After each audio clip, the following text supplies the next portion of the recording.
میرے نبی نے فرمایا اللہ تعالیٰ کے غصے کو ٹھنڈا کرنے کے 4 طریقے ہیں۔ سب سے پہلے تو ہمیں یہ جاننا ہوگا کہ اللہ تعالیٰ کو غصہ کب اور کیوں آتا ہے۔ رحمت کرنے کے بجائے وہ غضب سے 2-4 کیوں کرتا ہے؟ سنو، اللہ تعالیٰ کے غصے کا سب سے پہلا اور بنیادی سبب یہ ہے کہ جب ایک بندہ اللہ کی ذات کو کسی کے ساتھ شریک ٹھہراتا ہے، اللہ تعالیٰ کو بہت زیادہ غصہ آتا ہے۔ ایک صحابی کہتے ہیں کہ اگر میری بیوی کسی کے ساتھ کھڑی ہو، اگر میں کسی کو اپنی بیوی کے ساتھ کھڑا دیکھوں تو میں غصے سے اتنا آگ بگولا ہو جاؤں کہ میں فوراً ننگی تلوار اٹھاؤں، اس شخص کی گردن پر رکھوں، ادھر ادھر گھمائے بغیر ایک ہی وار سے اس کے سر تن سے جدا کر دوں۔ جب میرے کریم نبی نے یہ سنا تو میرے کریم نبی نے فرمایا، جس طرح ایک شخص کو اپنی بیوی کے ساتھ کسی شخص کی شراکت پر غصہ آتا ہے، سیم اسی طرح اللہ تعالیٰ وحدہ لا شریک کو کسی غیر کے ساتھ شریک ٹھہرانے پر بھی میرے اللہ کو اتنا زیادہ غصہ آتا ہے۔ جوانو خدارا، اللہ کے ساتھ کسی کو شریک نہ ٹھہرانا۔ نمبر 2، ناپ تول میں کمی کرنے والوں پر بھی اللہ تعالیٰ بہت زیادہ غصہ کرتا ہے۔ ناپ تول میں کمی کرنے پر، جو قوم ناپ تول میں کمی کرتی ہے اللہ تعالیٰ اس قوم کو مختلف عذابوں میں مبتلا کر دیتا ہے۔ حضرت شعیب علیہ السلام کی قوم نے بھی ناپ تول میں کمی کی تھی۔ حضرت شعیب علیہ السلام نے قوم کو کافی سمجھایا، بہت زیادہ سمجھانے کی کوشش کی، وہ نادان نہ سمجھے، ناپ تول میں کمی کرتے رہے۔ شعیب علیہ السلام نے دونوں ہاتھ اٹھائے، عرض کی مالک تو جان، تیری مخلوق جانے، میں سمجھا کے تھک گیا ہوں، یہ میری نہیں مانتے۔ ایک ہفتے میں اتنی سخت گرمی پڑی، اللہ تعالیٰ نے انہی دردناک عذاب میں مبتلا کیا۔ وہ عذاب کی صورت کچھ یوں تھی، ایک ہفتے میں اتنی سخت گرمی پڑی، کڑکتی دھوپ، تتی ریت، سبزہ جل گیا، جانور جل کر مرنے لگے، لوگوں کے جسم جلنے لگے۔ اب وہ نادان کہہ رہے تھے مالک رحمت کی بارش برسا۔ میرے اللہ نے بادلوں کو حکم دیا ایک جگہ اکٹھے ہو جاؤ۔ تمام بادل ایک جگہ اکٹھے ہو گئے۔ لوگوں نے جب بادلوں کو دیکھا بڑے خوش ہوئے، سارے دوڑ کر بادل کے سائے کے نیچے آ گئے۔ جب تمام لوگ بادل کے سائے کے نیچے اکٹھے ہو گئے تو اللہ تعالیٰ نے کیا کیا؟ پانی کے برسانے کے بجائے آگ برسائی۔ یہ تمام گنہگار لوگ آگ کا ایندھن بن گئے، جہنم کا ایندھن بن گئے، ان کا نام و نشان مٹ گیا، خاک میں مل گئے۔ خدارا ناپ تول میں کمی نہ کرنا۔ نمبر 3، مرد کے ساتھ، لڑکے کے ساتھ زیادتی کرنے پر بھی اللہ تعالیٰ کو بہت زیادہ غصہ آتا ہے۔ اللہ تعالیٰ اس شخص کو غضب کی نگاہ سے دیکھتا ہے جو شخص کسی لڑکے کے ساتھ زیادتی کرتا ہے، کسی مرد کے ساتھ گناہ کرتا ہے، زنا کرتا ہے۔ حضرت عمر فاروق رضی اللہ تعالی عنہ کا زمانہ تھا۔ آپ کے زمانے میں ایک غلام نے اپنے مالک کو قتل کر دیا، نوکر نے اپنے مالک کو قتل کر دیا۔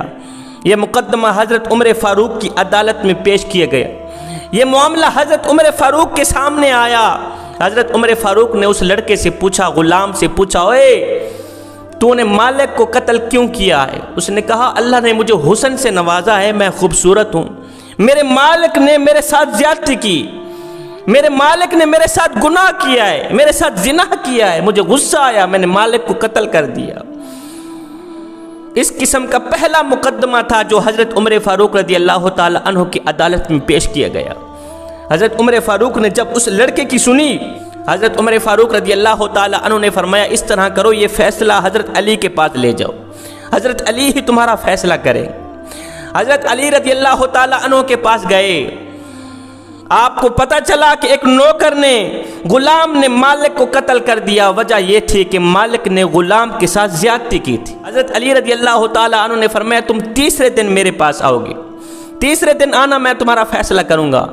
یہ دونوں پارٹیاں چلی گئیں۔ 3 دن بعد یہ لوگ حضرت علی کے پاس آئے۔ حضرت علی رضی اللہ تعالی عنہ نے فرمایا اس مالک کی قبر کھودی جائے۔ زنا کرنے والے مالک کی قبر کھودی گئی۔ لوگوں نے دیکھا، دیکھ کر حیران رہ گئے کہ اینٹیں بھی وہاں موجود ہیں، کفن بھی وہاں موجود ہیں، لیکن لاش غائب ہے، مالک وہاں موجود نہیں ہے۔ یہ منظر دیکھ کر حضرت علی رضی اللہ تعالیٰ عنہ نے فرمایا یہ لڑکا سچا ہے، یہ غلام سچا ہے، واقعی مالک نے اس کے ساتھ زیادتی کی تھی، واقعی مالک نے اس کے ساتھ گناہ کیا تھا۔ لوگوں نے پوچھا حضرت وہ لاش کہاں غائب ہے؟ حضرت علی نے فرمایا میرے کریم نبی کا وہ فرمان بھی سچا نکلا۔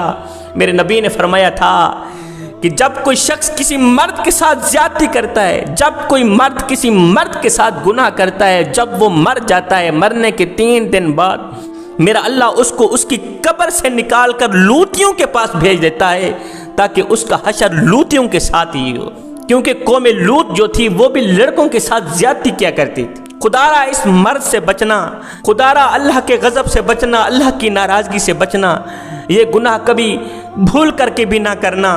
اب میرے نبی نے اللہ کے اس غصے کو ٹھنڈا کرنے کے 4 طریقے بتائیں۔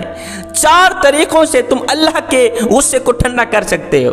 پہلا طریقہ میرے نبی نے فرمایا دونوں ہاتھ اٹھانا، اپنی آنکھوں سے آنسو بہانا، گڑ گڑا کر رو رو کر اللہ سے دعائیں مانگنا۔ تمہاری دعا اور تمہارے آنکھوں سے نکلے آنسو اللہ کے غصے کو ٹھنڈا کر دیں گے۔ اللہ سے ضرور مانگا کریں، جو شخص نہیں مانگتا اللہ تعالیٰ اس بندے کو غضب کی نگاہ سے دیکھتا ہے۔ میرے نبی نے تو یہاں تک فرمایا کہ اگر تمہارے جوتے کا ایک تسمہ بھی ٹوٹ جائے تو لوگوں کے آگے ہاتھ پھیلانے سے کہیں زیادہ بہتر ہے کہ وہ تسمہ بھی اللہ سے مانگا کرو، اور جب بھی اللہ سے مانگو تو ڈھیروں ڈھیر مانگا کرو۔ یہ نہیں مالک 1 روٹی دے دے، 1 روٹی سویر کی 1 روٹی شام کی، نہیں۔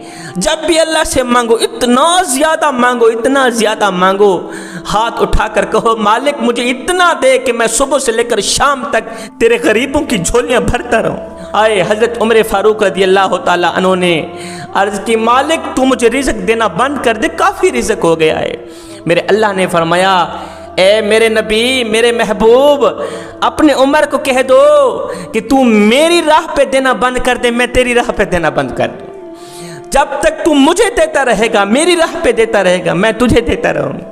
تو میری راہ پہ دینا بند کر دے، میں تیری راہ پہ دینا بند کر دوں۔ دوسرا طریقہ والدین کی خدمت، والدین کی دیکھ بھال کرنا۔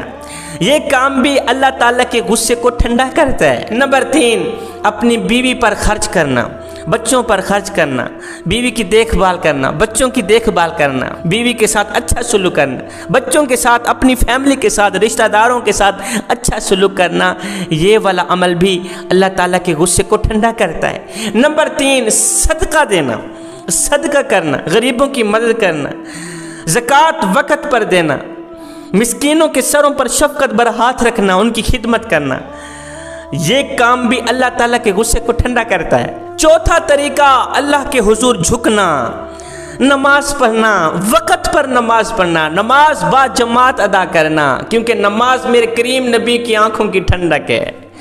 جو شخص نماز پڑھتا ہے وہ اللہ کے غصے کو ٹھنڈا کرتا ہے۔ جو فجر کی نماز پڑھتا ہے، ظہر کی نماز پڑھتا ہے، عصر، مغرب، عشاء کی نماز پڑھتا ہے، اللہ تعالیٰ کے سارے غصے کو ٹھنڈا کر دیتا ہے۔ پھر اللہ تعالیٰ ایسے بندے کو غضب کی نگاہ سے نہیں دیکھتا بلکہ رحمت کی نگاہ سے دیکھتا ہے، کرم کی نگاہ سے دیکھتا ہے۔